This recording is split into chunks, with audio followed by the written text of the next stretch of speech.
श्री शिवाय नमस्तुभ्यम। कोई बहन जी आई थी 33 मालपुआ लेके, गुरु जी संकल्प करा दो। हमने कहा पानी लाओ, तो क्या तुम्हारे यहां नहीं है? हमने कहा हमारे यहां तो कुआं है, लिया। चावल लाओ, तो क्या गुरु जी पूजन मंडप में होंगे ना चावल जरा सा। हमने कहा वापिस घर जाओ, निकलो। कितनी बार भागवत सुनी? राजा बलि के दरवाजे पर वामन भगवान खड़े हैं। राजा बलि वामन भगवान से कहता है, प्रभु आपके एक हाथ में छत्र है, दूसरे हाथ में कमंडल है। पर राजा बलि कहता है आपके कमंडल का जल दे दो, मैं संकल्प छोड़ देता हूं। वामन भगवान कहते हैं राजन, अगर मेरे कमंडल का जल लेकर तू संकल्प छोड़ेगा तो वो संकल्प मान्य नहीं होगा, तुझे स्वीकृत नहीं होगा। किसी की लगी लगाई थाली में से कुंकू चावल चढ़ा दोगे तो कुछ मिलना है क्या? अरे बोलो तो।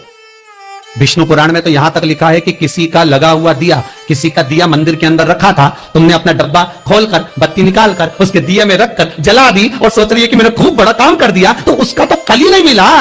विष्णु पुराण कह रही है खुद का दिया, खुद की बाती, खुद का दीप अगर जलाती तो फल मिलता। किसी मंदिर में तुम रोज डब्बी लेकर जाओ, बत्ती लेकर जाओ, मना नहीं है, पर उस मंदिर में पहले से 5 दिए, 7 दिए, 11 दिए तुम रखता रहो तो जलाओ। दूसरे के रखे हुए दिए में 50 बार बाती जला कराना, उसका कोई फल नहीं मिलने वाला, उसका कोई फल नहीं हमारा।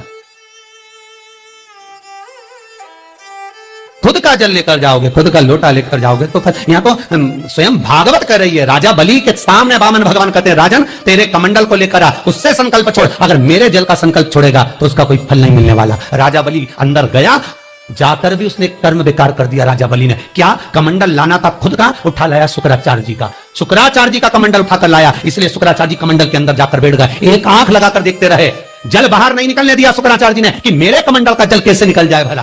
फिर भी राजा नहीं माना, तब एक कुसा खींचकर उसकी टोटी में दी तो शुक्राचार्य जी की आंख फूट गई। शुक्राचार्य जी ने कहा राजा बलि तू जान नहीं पाया, मेरे कमंडल का जल लेकर गया और मेरी आंख फूटी है, मैं तुझे श्राप देता हूं कि तू सत्ता से विहीन हो जाएगा। राजा बलि की पूरी सत्ता चली गई, पूरी सत्ता मात्र कमंडल के जल के कारण चलेगी। तो आप अगर दान करने जा रहे हो, आप कन्या दान करने जा रहे हो, आप गौ दान करने जा रहे हो, आप वस्त्र दान करने जा रहे हो, आप मालपुए का दान करने जा रहे हो, आप स्वर्ण दान करने जा रहे हो, तो जल चावल आपका होना चाहिए, संकल्प आपका होना चाहिए, दूसरे का नहीं। पृथ्वी का अगर कोई देवता है तो वो देव अधिदेव महादेव है, पर हमारी आदत है हम पड़ोस की काकी आती है तो उसको प्रणाम करते हैं, मासी सास आती है तो उसको नमन करते हैं, चाची सास आती है तो उसको नमन करते हैं, और घर में सास बैठी रहती है उसको कभी नमन नहीं करते। आदत है ना हमारी। दूसरों को तुम प्रणाम कर लेंगे पर घर की सास को नमन नहीं कर पाते। उसी तरह हम भगवान विष्णु का स्मरण कर रहे हैं, ब्रह्मा का स्मरण कर रहे हैं, सारे 33 कोटि देवताओं का स्मरण कर रहे हैं, पर भूलोक का इस देव अधिदेव महादेव का हम कितना स्मरण कर रहे हैं। हम तो भगवान शंकर के मंदिर में भी जाते हैं तो छल करते हैं। गए मंदिर में, वहां का लोटा उठा लिया, पानी भर लिया, शंकर जी को चढ़ा दिया। लोटा दूसरे का, पानी दूसरे का, मंदिर भी दूसरे, पानी चढ़ा दिया बस। और इतनी सात्विकवान सिर्फ पल्लू मल्लू लेके ऐसे पानी चढ़ाए, शंकर भगवान भी सोचे काय को नौटंकी करे रे, काय को नाटक करे। पानी दूसरे का, लोटा दूसरे का, शंकर जी पे चढ़ा रहे। अगर शंकर को जल चढ़ाना है तो घर से लेकर जा, लोटा भी घर से लेकर जा। और अगर मंदिर का पानी लिया है, मंदिर का लोटा लिया है तो 1 रुपए लोटे का किराया, और 1 रुपए जो लाइट जली, पानी भरा जिस पुजारी ने, उसका 2 रुपया दान पेटी में डाल, तब जाकर तो शंकर को पानी चढ़ाएगी, तब शंकर उस जल को स्वीकार करता है। किसी की लगी लगाई थाली मिल जाए पूजन की और तुम सिर पे पल्लू लेके कुंकू चावल रोली मोली सब चढ़ा दो, और बेचारी वो बाद में आए तो देखे तो यहाँ सब साफ, तो क्या भगवान स्वीकार करेगा? भगवान ऐसा स्वीकार नहीं करे। हे निवेदन है, बरसाती मेंढक मत बनो रे, अच्छे से सेवा करो, थोड़ी करो पर अच्छी करो। घर से पानी लेकर जाओ। महाराज 5 कमलगट्टे, 5 बेलपत्र तांबे के लोटे में जल भरकर रख लीजिए। सीधे हाथ पर उस कलश को रखो जिसमें 5 कमलगट्टे और 5 बेलपत्र रखिए। श्री शिवाय नमस्तुभ्यम, शिव महापुराण का मूल मंत्र है, जैसे भागवत का मूल मंत्र है ओम नमो भगवते वासुदेवाय। शिव महापुराण का मूल मंत्र है श्री शिवाय नमस्तुभ्यम। इस मंत्र का 5 बार स्मरण कर कर आपको जो तकलीफ है उसको हृदय चित्त से धरकर मस्तक से कलश को लगाकर किसी एकांतेश्वर महादेव पर,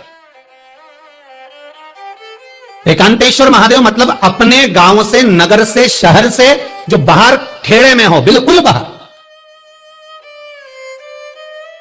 जिस शिवलिंग पर कोई पूजन करने ना जाता हो, एकांत में बैठे हो, जंगल में बैठे हो, कहीं किसी वृक्ष के नीचे विराजमान हो, ऐसे एकांतेश्वर महादेव पर अपनी कामना कर कर वो जल समर्पित कर दो। एक बेलपत्र, एक कमलगट्टा उठाकर अपने घर पर लेकर आ जाओ। जो तकलीफ बहुत ज्यादा हो रही है 5 दिन में आपको मालूम पड़ जाएगा, 5 दिन में अंतर आ जाएगा।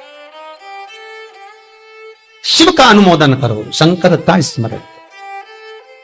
कोई श्री शिवाय नमस्तुभ्यं।